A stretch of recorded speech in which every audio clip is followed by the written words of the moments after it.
Welcome to the Brian Fagan YouTube channel. I'm Summer, and today we're tackling a critical topic in Texas criminal law, evading arrest. This offense might seem straightforward at first glance, but it carries serious legal implications.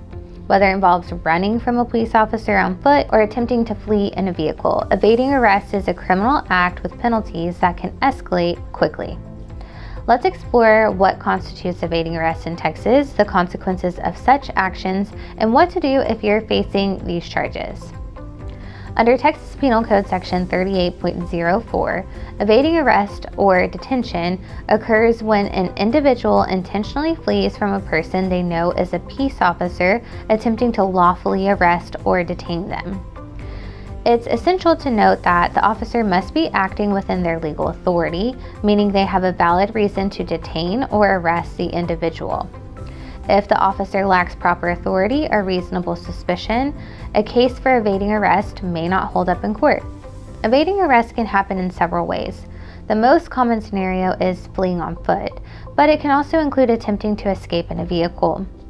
Evading arrest in a vehicle is considered a more severe offense as it significantly increases the risk to public safety.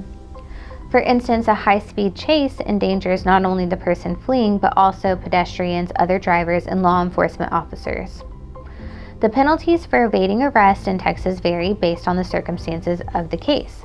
If someone evades arrest on foot with no aggravating factors, it's generally a Class A misdemeanor, punishable by up to 1 year in jail and a fine of $4,000. However, if the individual uses a vehicle to flee, the charge is elevated to a state jail felony, which carries a penalty of 180 days to 2 years in a state jail and fine up to $10,000. If someone is injured or killed as a result of the evasion, the charges escalate further. For example, if fleeing results in the serious bodily injury of another person, it can be charged as a third-degree felony, punishable by 2 to 10 years in prison. If someone dies due to the evasion, it can result in a second-degree felony with a potential prison sentence of 2 to 20 years. One common question is whether someone can face charges for simply refusing to comply with a police officer's verbal commands. While noncompliance can lead to other charges such as resisting arrest or obstruction, it doesn't automatically qualify as evading arrest unless the person actively attempts to flee. However, even hesitation or misunderstanding can escalate the situation, so it's crucial to remain calm and cooperative during interactions with law enforcement. For those charged with evading arrest, the consequences extend beyond legal penalties. A conviction can result in a permanent criminal record, which may affect employment opportunities, housing applications, and even professional licenses. Additionally, the court often imposes probation, community service, or mandatory educational programs as part of the sentencing. Thank you for watching today's video. If you found this information helpful, don't forget to like and subscribe for more insights on Texas criminal law.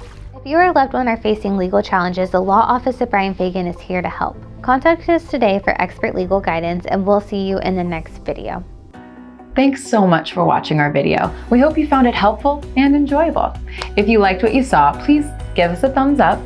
Got any questions or thoughts? Drop a comment below. And if you know someone who could benefit from this video, don't hesitate to share it with them.